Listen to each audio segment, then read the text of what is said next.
आज बच्चों हम आपका 10th क्लास का साइंस का chapter number 10 light reflection and refraction को डिस्कस करेंगे। यहाँ पर फर्स्ट टॉपिक दिया गया बेटा आपको लाइट की अगर यहाँ पर हम डेफिनेशन देखें, light is a form of energy. जो लाइट आपकी बेटा एक फॉर्म है एनर्जी की। एनर्जी का दूसरा रूप होता है बेटा light. Which enable us to see, यह बेटा दूसरे ऑब्जेक्ट को देखने में आपकी क्या करती है, सहायता करती है। अब हम डिस्कस करेंगे बेटा प्रॉपर्टी ऑफ लाइट की प्रॉपर्टीज़। फर्स्ट दिया गया बेटा यहाँ पर आपको, it is an electromagnetic wave. हम बोल सकते हैं बेटा जो लाइट है एक इलेक्ट्रोमैग्नेटिक वेव होती है और it does not required any medium, इसको किसी मीडियम की आवश्यकता नहीं होती। तो बेटा देखो थर्ड पॉइंट भी दे रखे हैं यहाँ पर, it has dual nature. Light का बेटा डुअल नेचर होता है, एक तो पार्टिकल नेचर होता है, एक वेव नेचर होता है। सबको पता है बेटा लाइट सीधी रेखा में गमन करती है, तो बेटा ये पैकेट्स की फॉर्म में आगे बढ़ती है। ये तो बेटा पैकेट्स की फॉर्म, जो स्मॉल पैकेट्स हैं, ये होता है बेटा आपका पार्टिकल नेचर। कौन सा नेचर होता है बेटा, पार्टिकल नेचर। अगर बेटा एक दूसरा होता है वेव नेचर, वेव की फॉर्म में आगे बढ़ती है। तो लाइट के दो नेचर होते हैं, एक पार्टिकल एक वेव, तो इसलिए हम इसको बोल सकते हैं बेटा इसके दो नेचर हैं। अब बेटा सेकंड पॉइंट देखो आप, फर्स्ट में आपने देखा इलेक्ट्रोमैग्नेटिक वेव है, इसे कोई मीडियम की आवश्यकता नहीं होती, it does not required any medium. Second point देखो, light tends to travel in straight line. जो लाइट है बेटा उसकी अक्षमता होती है सीधी रेखा में गमन करने की, हमेशा सीधी रेखा में लाइट क्या करती है बेटा, चलती है। थर्ड पॉइंट देखें यहाँ पर बेटा, इट एज डुअल नेचर। बेटा पहले ही बता चुके हैं आपको, it as dual nature, light के दो नेचर होते हैं, पार्टिकल एंड वेव। अभी बता के हटे थे, लाइट आगे पैकेट्स की फॉर्म में बढ़ती है। इस स्मॉल पैकेट्स को हम बोलते हैं फोटोन्स या क्वांटा। चल गया पता बेटा, इसको हम फोटोन्स या क्वांटा बोलते हैं या क्वांटम्स बोल देते हैं। और एक वेव नेचर होता है, पहले ही बता चुके हैं आपको, दो नेचर होते हैं। तो इस पॉइंट को हमने डिस्कस किया। अब नेक्स्ट वाला पॉइंट देखते हैं, लाइट कास्ट शैडो। बेटा लाइट सीधी रेखा में गमन करती है। अगर कोई हम यहाँ पर बेटा ऑब्जेक्ट रख देते हैं तो इसकी पीछे क्या बन जाती है बेटा, यहाँ पर परछाई बन जाती है। तो कास्ट शैडो मतलब लाइट क्या बनाती है, परछाई भी बनाती है। नेक्स्ट पॉइंट देखते हैं बेटा हम यहाँ पर आपका, स्पीड ऑफ लाइट। जो लाइट की स्पीड होती है बेटा इन वैक्यूम, वैक्यूम होता है बेटा खालिस्तान, निर्वात के अंदर, कोई भी मीडियम नहीं है। कितनी होती है, 3 × 10⁸ मीटर पर सेकंड। चल क्या पता बेटा, ये आपकी लाइट की क्या होती है, स्पीड होती है। Speed of light in vacuum 3 × 10⁸ metre per second. अब लास्ट पॉइंट को हम डिस्कस करते हैं। यहाँ दिया गया, when light fall on surface of, अगर आप लाइट फॉल करते हो किसी सरफेस के ऊपर तो आर शो, वो देखो बेटा लाइट है यहाँ पर, देखो बेटा अगर हमने लिया ये आपका कोई सरफेस, इसके ऊपर लाइट फॉल किया आपने, एक तो बेटा आपका रिफ्लेक्शन हो सकता है। दूसरा पॉइंट हो सकता है बेटा आपका लाइट डाल लिया आपने, उसमें से पास हो जाए तो रिफ्रैक्शन भी हो सकता है। क्या हो सकता है, रिफ्रैक्शन भी हो सकता है। तो लाइट की दो प्रॉपर्टी होती हैं बेटा आपकी, एक रिफ्लेक्शन एक रिफ्रैक्शन। तो हम बोल सकते हैं यहाँ पर बेटा, when light fall on surface, किसी सरफेस पर लाइट डालेंगे, सो रिफ्लेक्शन एंड रिफ्रैक्शन। अब आता है बेटा आपका ये topic most important, reflection of light. इसको हमने अच्छे से डिस्कस करना है। यहाँ पर देखो बेटा रिफ्लेक्शन ऑफ लाइट के अंदर क्या होता है, व्हेन लाइट, हम बोल सकते हैं अगर कोई भी लाइट आपके पास bounce back after strike a polished surface, अगर आपके पास ये पॉलिश्ड सरफेस है बेटा, पॉलिश किया हुआ क्या है, सरफेस है, पॉलिश्ड सरफेस है जो बेटा, अगर इस पर लाइट डाल लिया आपने, लाइट डालने के बाद आपने देखा यहाँ पर बेटा जो ये लाइट डाली थी आपने ऐसी, ये वापस इसी मीडियम में आ गई, टकरा के ये वापस आ गई बेटा, उसको हम क्या बोलते हैं, रिफ्लेक्शन ऑफ लाइट बोलते हैं। जो रेज आप डालते हो बेटा, जैसे हमने ये रेज डाली थी, आपने देखा यहाँ पर ये रेज डाली, ये होती है बेटा इंसिडेंट रेज। कौन सी होती है, इंसिडेंट। जो बेटा मुड़ के निकलती है आपकी वो होती है रिफ्लेक्टेड, रिफ्लेक्ट हो गई, रिफ्लेक्टेड रेज। और बेटा ये ऊपर की तरफ जो डॉटेड दिखाया गया ये होता है नॉर्मल, इसको हम परपेंडिकुलर बोल देते हैं। ये आपका बेटा इस सतह से जो नीचे की तरफ सतह दी गई है इस पर 90 डिग्री का एंगल बनाता है। कितने का बनाता है?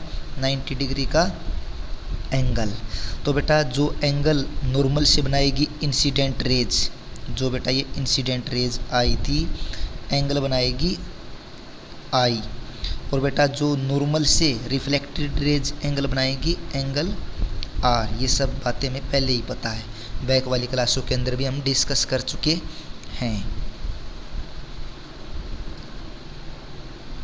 देखा बेटा आपने। और ये बात भी याद रखनी है आपने, जो एंगल आई होता है वो बराबर होता है एंगल आर की। इंसिडेंस एंगल और रिफ्लेक्टेड एंगल हमेशा क्या होते हैं? बराबर होते हैं। अब इसके 2 पॉइंट है बेटा, उनको हम डिस्कस करेंगे।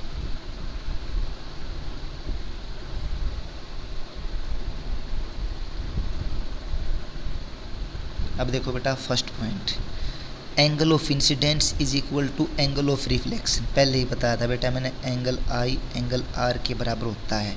Angle of incidence angle of आपका जो रिफ्लेक्शन का है, रिफ्लेक्टेड रेज का है, वो दोनों क्या होते हैं? बराबर होते हैं।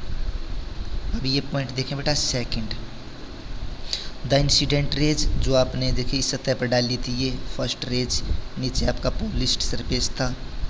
कौन सा सरफेस था बेटा? पॉलिश्ड, ये मान सकते हो बेटा। इंसिडेंट रेज डाली थी आपने और ये रिफ्लेक्टेड रेज थी, ये आपका नॉर्मल था बेटा।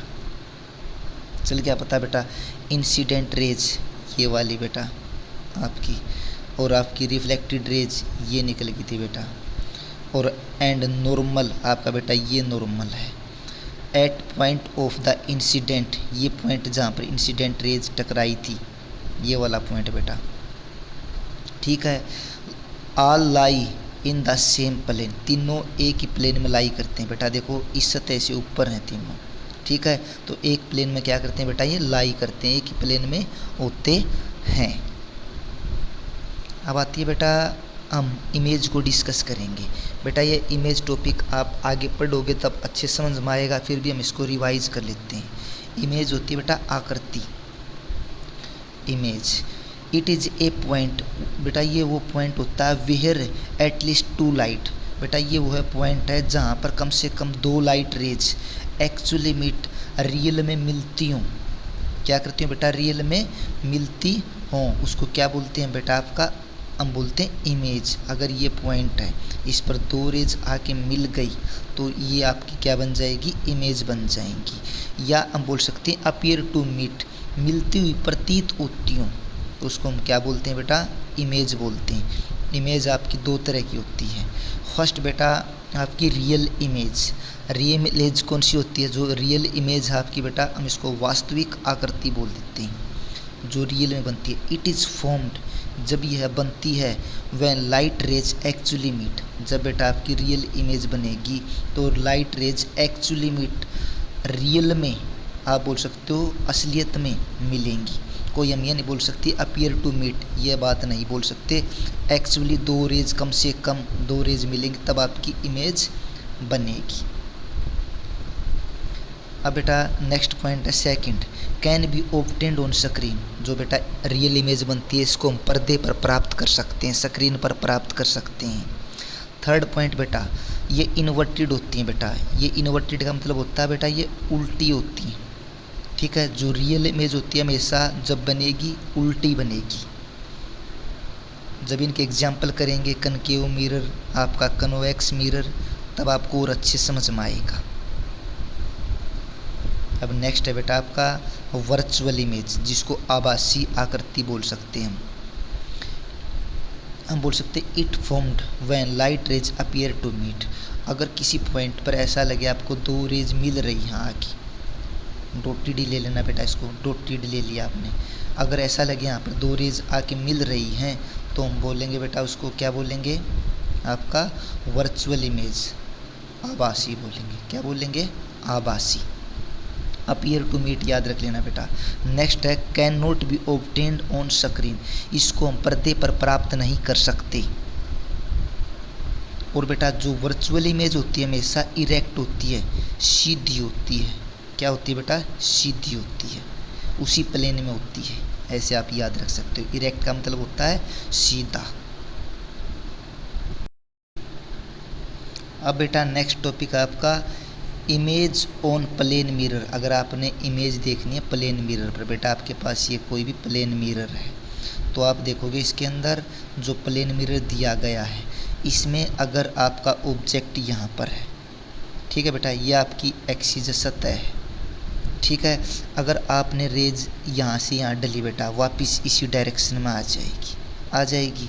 तो अगर बेटा इसको डॉटेड देखें, क्योंकि जो आपका प्लेन मिरर होता है घर पर, उसमें जो इमेज बनती है, याद रखना बेटा, वो आपकी क्या होती है, आभासी होती है, वर्चुअल होती है। कैसी होती है, वर्चुअल।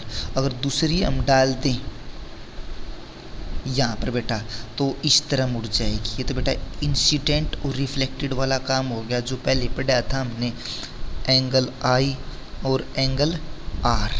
चल क्या पता बेटा, फिर भी हमने ये रेज बन गई। अगर इसको हम पीछे देखें कहाँ पर मिलती हैं, तो बेटा ये पीछे पर्दे के पीछे हम बोल सकते हैं बिहाइंड द मिरर, पर्दे के हम बोल सकते हैं सिंपल मिरर के पीछे, ठीक है। तो आपकी ये हम बोल सकते हैं आभासी इमेज बन गई। तो अगर इसके हम करेक्टरिस्टिक देखें ऑफ इट्स इमेज, आपकी प्लेन मिरर की अब अगर हम पॉइंट देखें तो फर्स्ट पॉइंट है वर्चुअल। देखो बेटा ये आभासी बनी आपकी मिलती हुई। अगर आईने में आपकी शक्ल देखते हो आप बेटा, वो क्या होती है, वर्चुअल होती है, आभासी होती है। और आप देखना बेटा वो हमेशा इरेक्ट सीधी होती है। आप अगर आपका हम बोल देते हैं सिर ऊपर की तरफ है तो मिरर में भी आपको ऊपर की तरफ ही नज़र आएगा।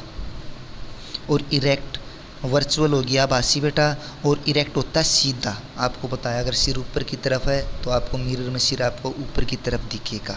सिर्फ एक बात चेंज हो जाती है, लेफ़्ट का अगर आप लेफ़्ट हाथ को उठाते हो, आपके लेफ़्ट एंड को उठाते हो, तो आपको मिरर के अंदर वो राइट एंड उठा दिखेगा मिरर के हिसाब से।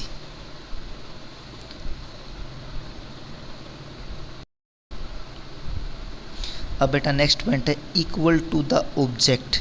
अगर हम देखें आपके इक्वल, अगर यहाँ पर देखो बेटा जितना साइज़ आपका, जितनी हाइट आपकी ऑब्जेक्ट की है, उतनी हाइट की आपको इमेज किसके अंदर प्राप्त होगी, प्लेन मिरर के अंदर प्राप्त होगी। चल गया पता बेटा, उतनी इमेज आपको कहाँ पर प्राप्त होगी, प्लेन मिरर के अंदर। यह आपने याद रखना है। सेम हाइट की अगर आपकी 5 फुट 5 इंच हाइट है तो आपको प्लेन मिरर के अंदर भी आपको 5 फुट 5 इंच ही दिखेगी। तो ये पॉइंट भी हो गया बेटा। Third, behind same distance as the object. अगर यहाँ पर आपको लगता है बेटा आप 10 मीटर की दूरी पर हैं तो आपको प्लेन मिरर में भी आपकी इमेज 10 मीटर पर ही नज़र आएगी। ये आपने याद रखना है। बिहाइंड पीछे बनेगी, same distance as the object, जितनी सेम डिस्टेंस पर आपका ऑब्जेक्ट है, ये ऑब्जेक्ट आपका मिरर से ये 10 मीटर बताता है। अगर 10 मीटर है तो आपकी बिहाइंड आपकी पीछे बनेगी कितनी बेटा, 10 ही मीटर बनेगी। और बेटा पहले ही बताया था मैंने आपको, प्लेन मिरर में अगर लेफ़्ट एंड उठाते हो आप तो आपका मिरर के हिसाब से कौन सा होता है, राइट। लेफ़्ट का राइट में दिखता है, राइट का लेफ़्ट में दिखता है। ये आपने याद रखना है।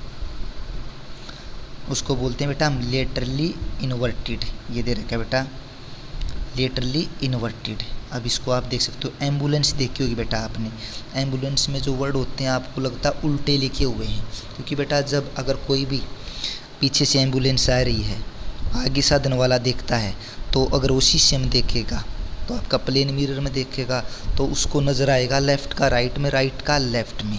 जैसे यहाँ पर हम देख सकते हैं बेटा, apparent reversible of mirror image left and right when compared with the object. Object के कंपैरिजन में लेफ़्ट का राइट में दिखता है, राइट का लेफ़्ट में दिखता है। तो यहाँ पर आप देख सकते हो बेटा ये मिरर आपके पास, अगर आपने ग्रीन ऐसे लिखा है तो मिरर में आपको ग्रीन ऐसे नज़र आएगा जैसे आप कॉपी के अंदर पढ़ते हो। अगर बोर्ड आपने ऐसे लिखा है, ठीक है बेटा, तो मिरर में देखोगे बोर्ड आपको एक्यूरेट ऐसे नज़र आएगा। तो बेटा देखो बेटा यहाँ पर जो आपका ये राइट में है, बी क्या है, ये लेफ़्ट में है डी, और बी किस में है, राइट में। अब ये बी देखो बेटा ये आपका लेफ़्ट में है, ये डी आपका राइट में है। अब यहाँ देखो बेटा बी था जो बोर्ड के अंदर बी वो राइट में था, यहाँ पर देखो बेटा जो बी है लेफ़्ट में है। तो बेटा जो आपको बताया था मैंने लेटरल इन्वर्सन, जो लेटरल इन्वर्जन उसको बोलते हैं, या इन्वर्टेड उसको बोलते हैं। लेफ़्ट का राइट में दिखे, राइट का लेफ़्ट में। इसी के साथ ये पार्ट यहीं पर समाप्त होता है। नेक्स्ट वाले पार्ट के अंदर हम डिस्कस करेंगे आपका स्फेरिकल मिरर।